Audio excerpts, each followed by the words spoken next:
निकली ले घर से, अखिया मिलावे नहीं लोग हमारा डर से। चलती बारे लेके दुनाली जब निकली ले घर से, अखिया मिलावे नहीं लोग हमारा डर से।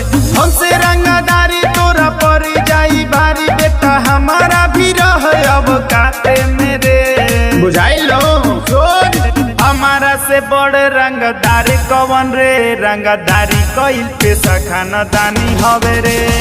हमारा से बड़ रंगदार कवन रे, रंगदारी कइल पेशा खानदानी हवे रे। चल हवा दे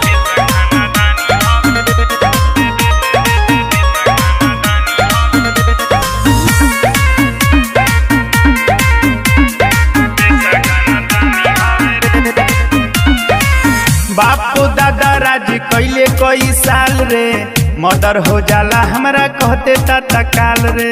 याद रखिए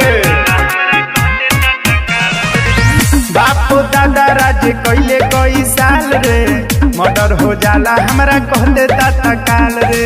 हम के सिखैबे ढेरे माथा लगैबे तो तू दिनही में बाबू टंगा जइबे रे। हमारा से बड़ रंगदार कवन रे, रंगदारी कइल पेशा खानदानी हवे रे। हमारा से बड़ रंगदार कवन रे, रंगदारी कइल पेशा खानदानी हवे रे। मन के बढ़ल ठीक ना हरे बाबू।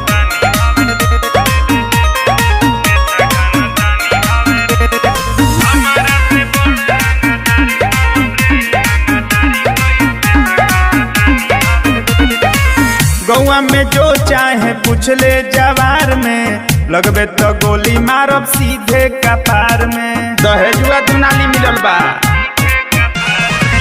गौआ में जो चाहे पूछ ले जवार में, लगबे तो गोली मारब पीछे बाजार में। संजू जानो तारे तू कतना में बाड़े, सच बतिया शरारती से बोली दे दे रे। मरद के इलाका ह हमारा से बड़ रंगदार कवन रे, रंगदारी कइल पेशा खानदानी हवे रे। हमारा से बड़ रंगदार कवन रे, रंगदारी कइल पेशा खानदानी हवे रे। सुतल शेर के अंगुरी मत कर।